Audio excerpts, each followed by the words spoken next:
Welcome back to Mahesh vlogs. ఈ రోజు ఎందుకో తెలీదు సడన్ గా పిజ్జా మీద మనసు పోయింది నాకు. ఇంకెక్కడ తిందామని ఆలోచిస్తా ఉన్నా. అప్పుడే నా కళ్ళకి జ్యూసీ డే కనిపించింది. వేరే ఒక రకంగా ఉంది. ఇంక టేస్ట్ ఎలా ఉంటుందో అనుకున్నా. ఇంక వెళ్దాం పదండి, ఒకసారి టేస్ట్ చేద్దాం ఎలా ఉంటుందో. ఒకసారి అంబియన్స్ చూడండి, క్లాసీగా ఉన్నాయి. ఈడ ఫుడ్ ఐటమ్స్, డ్రింక్ ఐటమ్స్ చాలా ఉన్నాయి. ఫస్ట్ ఆఫ్ ఆల్ అయితే బర్గర్స్, ఐస్ క్రీమ్స్, జ్యూసెస్ చాలా ఉన్నాయి. చెప్పుకుంటూ పోతే ఇంకా మనం చెప్పుకోవాల్సిందే కానీ తగ్గదైతే లిస్ట్ అయితే మాత్రం. ఇక్కడ కాంబో ఆఫర్స్ కూడా ఉన్నాయి. మళ్ళా సీటింగ్ పొజిషన్ కూడా బ్యాచిలర్స్ కంతా ఒక సపరేట్ గా ఉంది, ఫ్యామిలీకి మొత్తం ఒక సపరేట్ గా ఉంది. నాకైతే ఇది చాలా నచ్చింది బాగా. ఈ జ్యూసీ డే అడ్రస్ వచ్చి కరెక్ట్ గా మనం గిరిపురం సర్కిల్ ఉంది కదా, గిరిపురం సర్కిల్ కొంచెం డౌన్ అయితే అక్కడ లెఫ్ట్ లోనే ఉంటది జ్యూసీ డే అని. కంపల్సరీ విజిట్ చేయండి భయ్యా. కపుల్స్ కూడా మంచి స్పాట్ భయ్యా ఇది. ఇంకా మేము ఆర్డర్ పెట్టిన పిజ్జా కూడా వచ్చేసింది.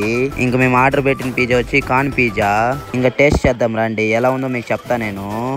అన్న మన ప్రేమతో చీజ్ అయితే ఫుల్ గా తట్టేసాడు, అలాగే పెరగతా ఉంటే వస్తా ఉంది. నాకైతే టేస్ట్ అయితే సూపర్ గా నచ్చింది. ఈడెవరైనా ఇంతకు ముందు ఎవరైనా తినింటే ఒకసారి కామెంట్ చేయండి నాకు ఆ పిజ్జా ఏం సరిపోలేదు. మళ్ళీ ఒక ఐస్ క్రీమ్ ఆర్డర్ పెట్టుకున్నా. ఐస్ క్రీమ్ కూడా ఒకసారి ట్రై చేద్దాం పదండి. టేస్ట్ ఎలా ఉందో మీకు అది కూడా చెప్తా నేను. ఇందని మీరు కూడా తినేసి టేస్ట్ ఎలా ఉందో ఒకసారి చెప్పండి. ఐస్ క్రీమ్ కూడా బాగుంది. Okay, Mahesh vlogs follow and subscribe. Okay, bye.